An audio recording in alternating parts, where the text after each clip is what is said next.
Okay, to be honest, the Dead South concert or performance or whatever you want to call it was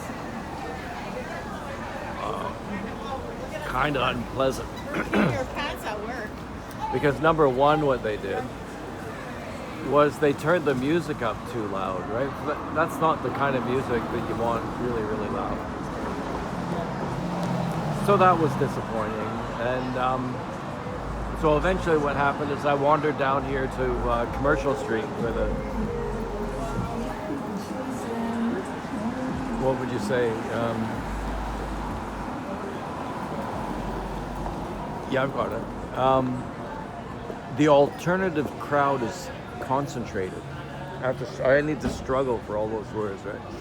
The alternative crowd is concentrated. And I'm sitting at this very bench and I run into this old guy. And we have fun because I'm 67 and he's 76. But really, I can't understand a word he says.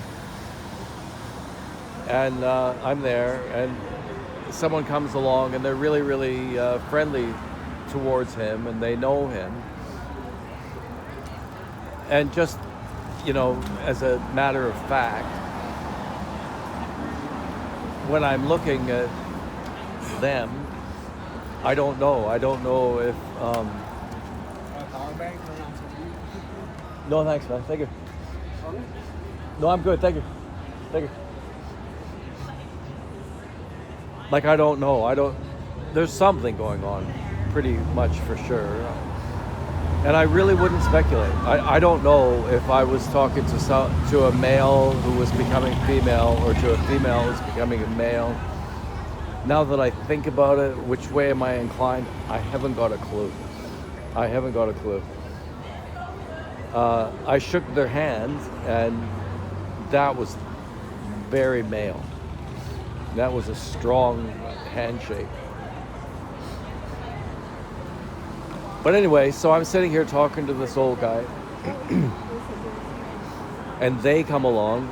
Here I can use the word they without any difficulty because I don't know. They is okay for me. And what's obvious is that they know the old man very well. And I would guess show some concern for the old guy's welfare even, right? So, yeah, I just think that's interesting. People could read into that whatever they wanted.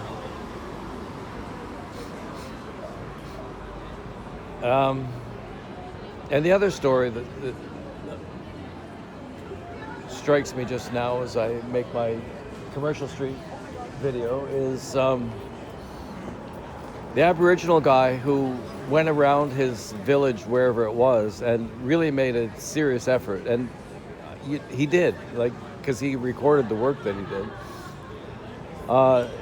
to pick up the dead wood that had accumulated around his village. And he was really disciplined about it. It was obvious. He went out every day. I think that people kind of laughed at him. I don't think that he got much help. But he picked up all the stuff, right? All the detritus, the fuel is essentially what it is. Like, Canada's got way too much really good fuel sitting around on forest floors, creating a situation that isn't good for the forest or for humanity or for anybody else. Serious mistake. Anyway, this just about called him a kid. He was a young guy. He wasn't a kid. Anyway, he went around and picked up all the fuel. And I think it was a few years later or some time later, not long, I don't think. And what happened, here comes a chopper. Here comes a chopper. There we go. Woo!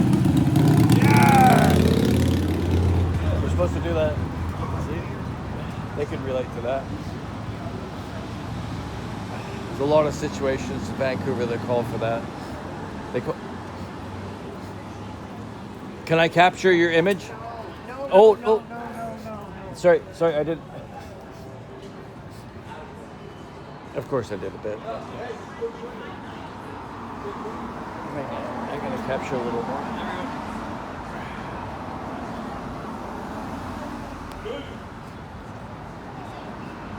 Yeah, so this guy, what happened later was is that the area around his village there was affected by forest fires, and his village escaped it. And what was really obvious is how happy and proud he was. See that guy here, he's drunk too. What I do is I put the gin in a milk bottle, and then nobody knows I'm drinking gin. Mix it with the milk.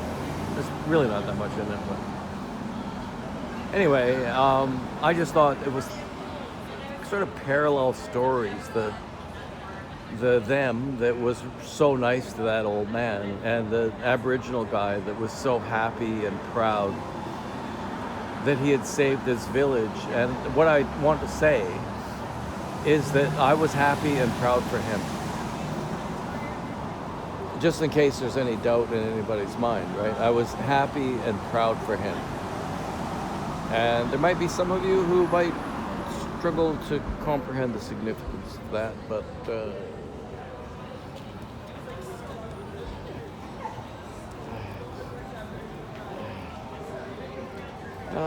there's always more wankers in there.